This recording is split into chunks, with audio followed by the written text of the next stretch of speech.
¿Qué tal? Hoy vamos a meternos con uno de esos temas de la gramática inglesa que a veces nos da vuelta la cabeza, la voz pasiva. Pero, ojo, lo vamos a hacer con un estilo bien particular, un toque retro que nos va a ayudar a entenderlo todo de una forma mucho más visual y entretenida.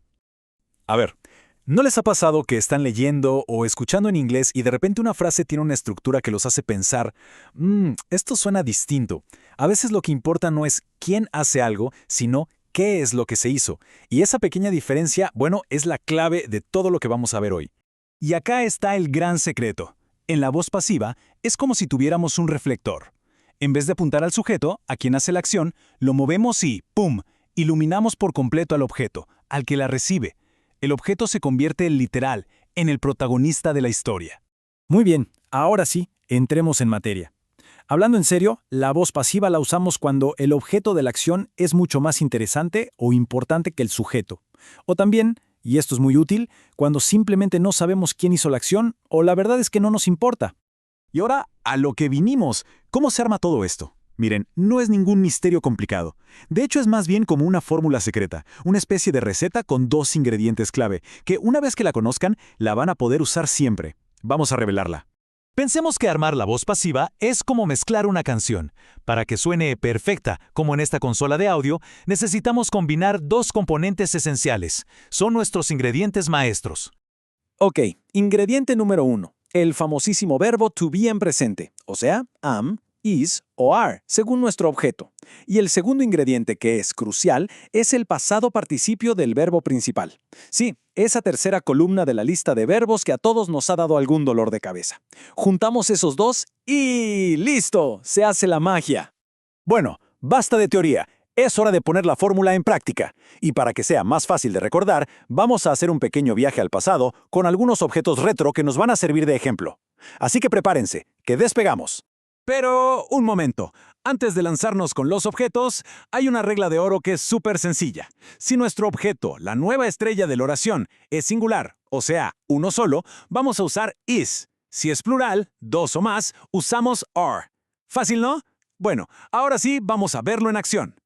Empecemos con un clásico de clásicos, el Walkman. Como es un solo objeto, es singular, así que la fórmula es clarísima.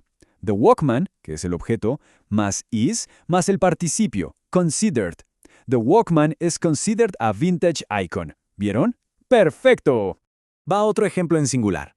The aeroplane. La estructura se repite, es la misma lógica. El objeto, más is, más el participio, flown. The aeroplane is flown by a pilot. La fórmula no falla. Ahora un cambio. Vamos a un ejemplo en plural. All cassettes. Como son varios, ¿qué usamos? Exacto, are. La fórmula se mantiene igualita. El objeto, all cassettes, más are, más el participio collected. All cassettes are collected by music fans. Funciona de maravilla. Y un último ejemplo en plural para que esto quede súper claro. Floppy disks. Ya se saben la regla, objeto en plural, más are, más el participio used. Floppy disks are no longer used. Como pueden ver, la fórmula es muy consistente. Ya casi lo tienen, de verdad, ya dominan la voz pasiva. Ahora solo nos faltan un par de toques finales, como los detalles de un profesional. Vamos a ver un elemento opcional pero importante, y a repasar 2 consejos clave para que nunca más se equivoquen. A ver, a veces, aunque el objeto sea nuestro protagonista, igual queremos mencionar quién hizo la acción. En esos casos, y solo si es realmente necesario para que se entienda, le agregamos al final la preposición by seguida del sujeto original. Es como darle un pequeño papel secundario en la película. Miren este ejemplo. The film camera is used.